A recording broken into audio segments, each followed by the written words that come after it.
saya memang pernah punya hubungan, tapi kan udah lama dan udah lewat gitu loh, udah masa lalu. Maksudnya kenapa mesti dihubung-hubungin sama saya lagi? Kan ya mereka sudah saling bertemu, saling cocok, saling mengikat hubungan lebih serius lagi, ya kita semua harusnya ikut bersyukur, ikut bahagia kan gitu. Tapi pernah dengar nggak sih Mbak Tilsa katanya si pilot juga menelantarkan anak? Kalau untuk urusan itu ya saya nggak bisa menjudge atau menghakimi seseorang untuk kondisi sekarang. Kalau itu kan masalah pribadinya dia, jadi saya nggak berani ikut bicara karena saya nggak tahu setelah pisah dari saya kehidupannya dia seperti apa, kan saya nggak tahu, itu masalahnya. Kapan sih terakhir ketemu komunikasi? 2019 ya kalau nggak salah ya, kan saya mulai hubungan 2018 sampai 2019, ya udah selesai gitu. Habis itu saya nggak ada komunikasi lagi sama sekali. Pas dengar kabar tahu dari mana? Dari berita klien-klien inilah yang heboh dan viral itu. Ya ada juga banyak teman-teman saya yang ngasih tahu gitu, karena kan dulu saya menjalin hubungan lumayan lama gitu ya, 1 tahun lebih, jadi banyak teman-teman saya yang juga tahu gitu. Jadi makanya banyak yang langsung heboh, langsung heboh aja semuanya, langsung ngasih kabar ini lamaran gitu. Oh iya, malah saya juga tadinya sebenarnya dari berita yang dikasih tahu sama temen sih sebenarnya. Sosoknya Mas Ruli seperti apa sih? Ya baik, pada saat sama saya bertanggung jawab.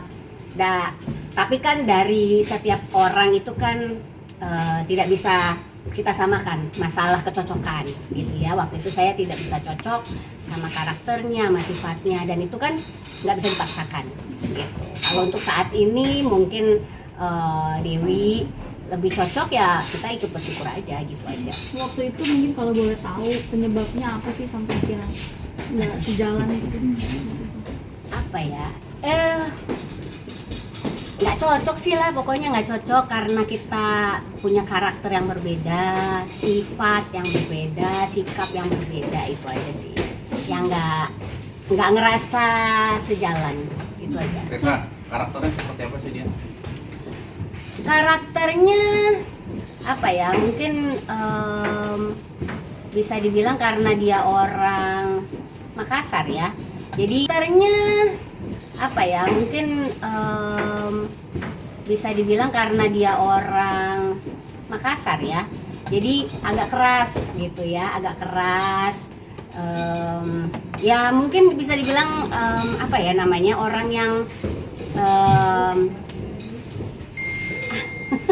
nggak enak kalau gue ngomong sekarang, karena kita nggak tahu gitu loh setelah dia melalui kehidupan setelah sama gue itu, apakah dia menjadi orang yang lebih baik lagi, kan kita juga nggak tahu gitu. Tapi intinya sih waktu sama gue nggak bisa cocok aja lah semuanya lah. Kerasa gimana sih mungkin kalau dari katanya waktu itu, kerasa gimana sampai akhirnya nggak cocok?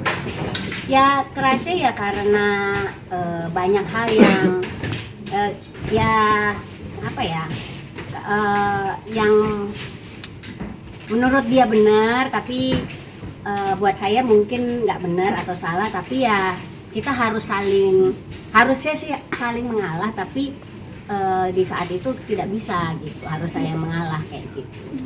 Salah satunya kayak gitulah. Sifatnya seperti apa? Sifatnya ya dia orangnya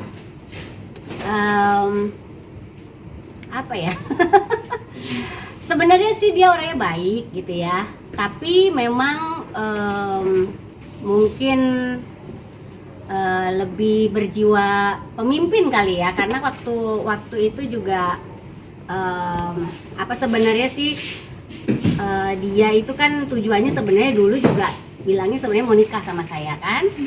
Jadi kita mau serius gitu hubungannya. Jadi sebenarnya tuh dia berusaha untuk memimpin saya dan anak-anak gitu. Nah disitulah yang sering kelihatan bahwa oh ya apa-apa harus ikut kata-kata dia yang kayak gitu. Jadi ya kita, karena kebetulan waktu itu juga saya berpikiran kita mau ke arah lebih serius, jadi ya saya ikutin lah apa mau dia gitu. Tapi tipe yang otoriter gak sih atau gimana? Ya begitulah. Ya begitulah.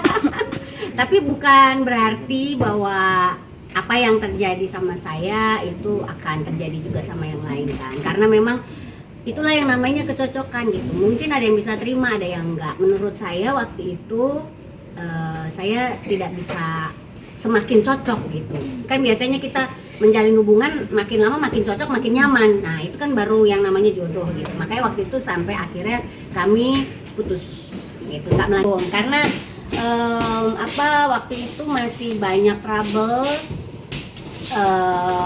Kalau nggak salah urusan dia sama mantan istri yang pertamanya itu belum selesai.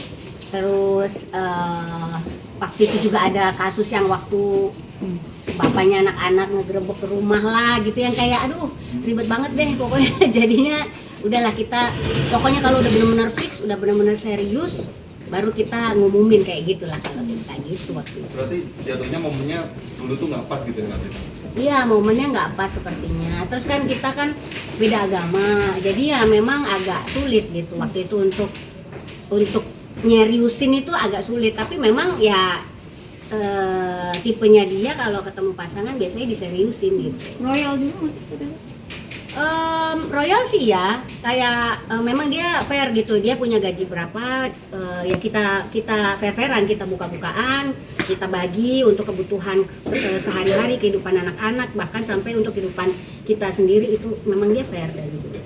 Udah sampai Terus nggak sejauh ada itu omongan ya. ya Kak, gaji kayak ini gaji sekian, Iya, ini kan? bisa buat anak-anak, buat Iya, karena ya itu dia yang tadi saya bilang, dia berusaha untuk menjadi pemimpin dalam keluarga saya gitu. Jadi semua sampai keuangan pun dia buka gitu. Nah dulu kan waktu masa pacaran sama saya belum jadi kapten, lagi proses sekolah menjadi kapten. Jadi pada saat peresmian dia jadi kapten ya itu waktu sama saya gitu. Jadi kalau di bukunya dia pas ada peresmian apa namanya istilahnya sih, kayak buku-buku foto-foto dia diangkat jadi kapten, ya itu pasangannya sama saya. Pas momennya pas di situ.